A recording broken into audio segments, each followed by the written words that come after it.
The 23rd of August 2008, two boats, the Liberty and Free Gaza, sailed into Gaza harbor from Cyprus carrying 44 international supporters of the Palestinians. They were the first vessels to break the Israeli siege in 41 years. The venture had been organized by the Free Gaza movement, freegaza.org. I was aboard the ship Free Gaza, and again on two other trips to Gaza aboard the Dignity, that was later rammed and badly damaged by an Israeli warship. 10/31 and the 11th of September 2008, I joined other international observers traveling aboard three separate Gazan fishing boats.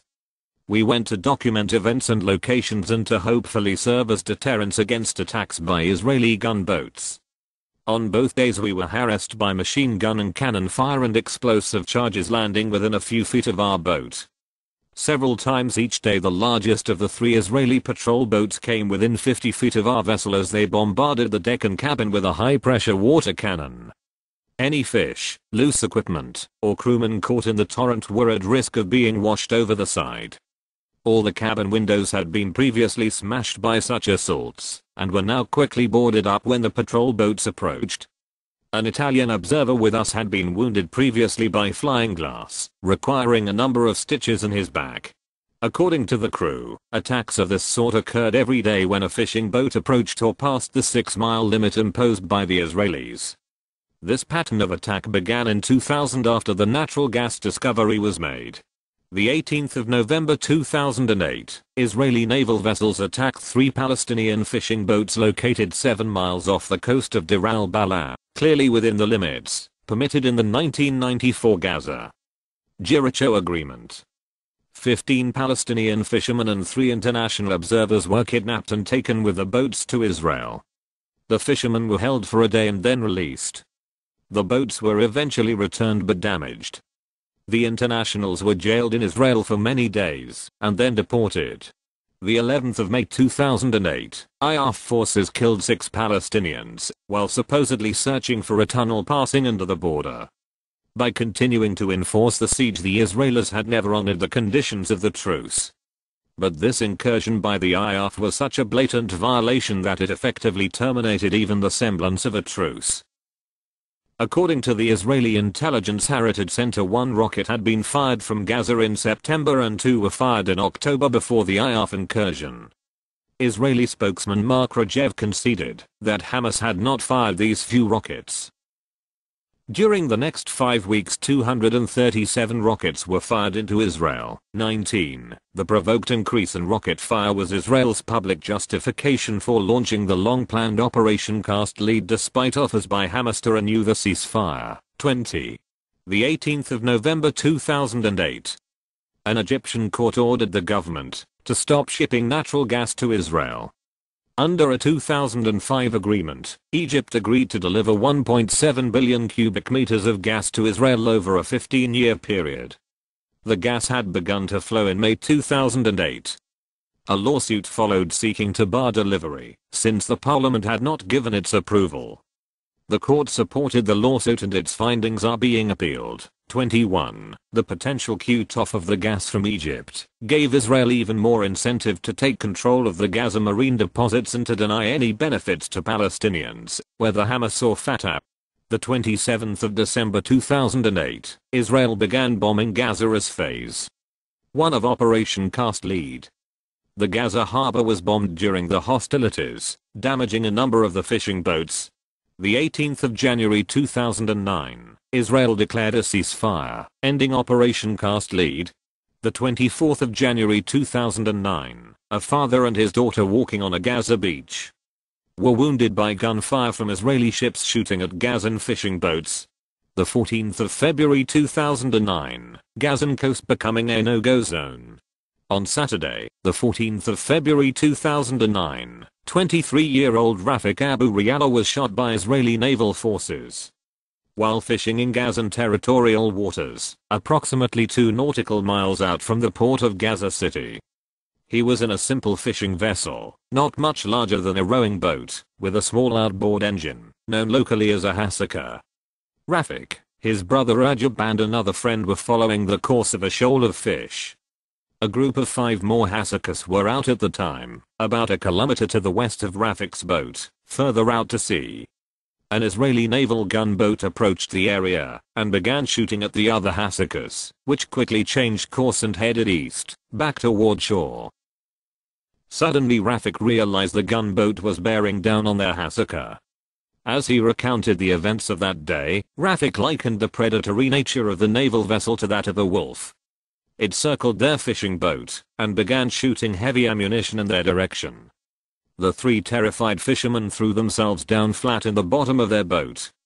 The Israeli captain ordered them via megaphone to raise their nets and leave the area. At this point the gunboat was less than 20 meters from Rafik's Hasaka.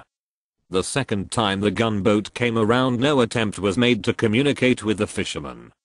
Rafik was desperately pulling in the nets with his back facing the gunboat. An M16 assault rifle was fired, hitting him twice with explosive dum-dum bullets, which peppered his back with shrapnel from the bullets themselves. The force of the shots threw him in the water, plunging him down about 6 or 7 meters below the surface. Rajab asked their friend to control the boat while he rescued Rafik. Being a strong swimmer, he dove in after Rafik and pulled him out of the water into the Hasaka. However, Rafik was unconscious by this time.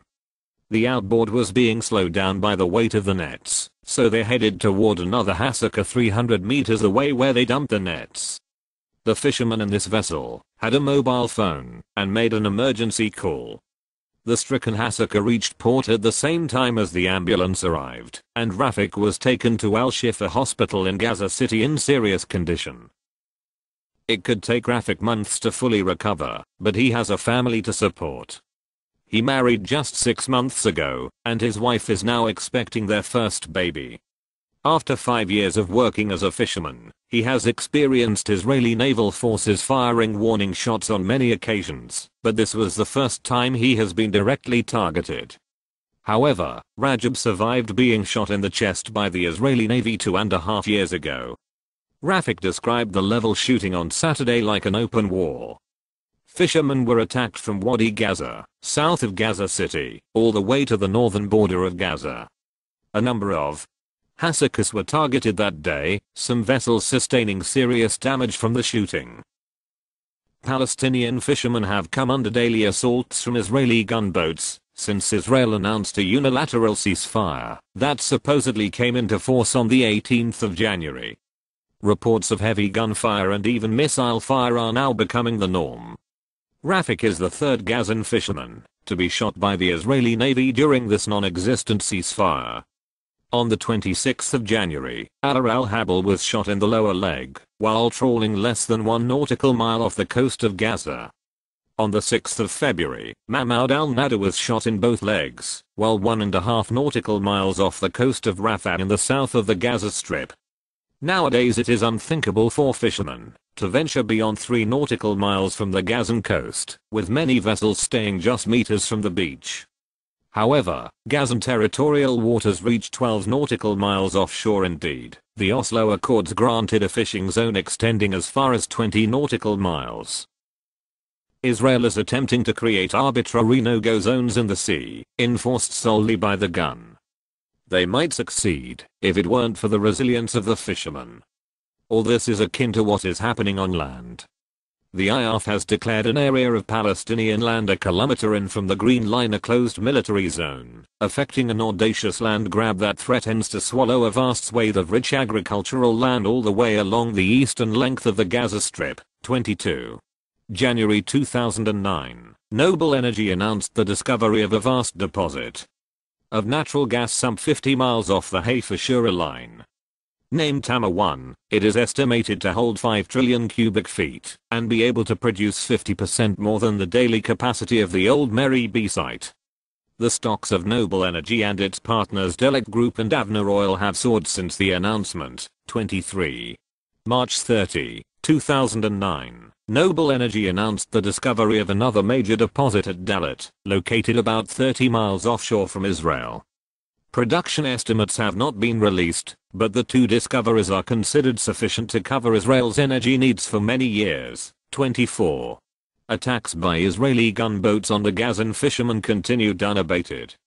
Between March 2009 and early April, at least 3 Gazan fishermen have been injured, 24 abducted to Israel and 11 boats confiscated.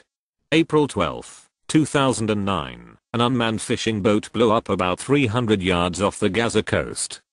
The IAF claims that it had been booby-trapped in an attempt to attack an Israeli patrol boat. They cite this account as justification for their monitoring of Gazan boats and for the latest restrictions that limit fishing to a zone within 2 miles of the coast. Palestinian observers on shore claimed the vessel was sunk by gunfire from an IAF ship, 25. Although the violations of law and basic human rights to the Gazan fishermen pale in comparison to the recent horrors that unfolded throughout Gaza during Operation Cast Lead, they must not be overlooked. And they must be seen within the context of another attempted theft of a valuable Palestinian resource. Former IAF Chief of Staff Moshe Yaalon typified Israeli arrogance and indifference when he stated, "The Palestinians must be made to understand in the deepest recesses of their consciousness that they are a defeated people." 26. The resilience and the resourcefulness of the fishermen and of all the people of Gaza in the face of the horrors they have suffered clearly gives the lie to Moshe Yaalon's arrogance. They are not victims. They will prevail. David K. Schermerhorn traveled to Gaza 3 times in 2008 aboard boats organized by Free Gaza, freegaza.org. He was also on board the Challenger 1 when it was attacked by Israeli commando forces on May 31, 2010. Chapter 19. For Dignity and Beyond. Written by the Free Gaza media team, Ramsey, Greta and Hugh Wader. The successful initial voyage of SS Free Gaza / Dimitris K and SS Liberty / Aegeus Nikolaos marked only the beginning of several fruitful voyages from Cyprus to Gaza and back.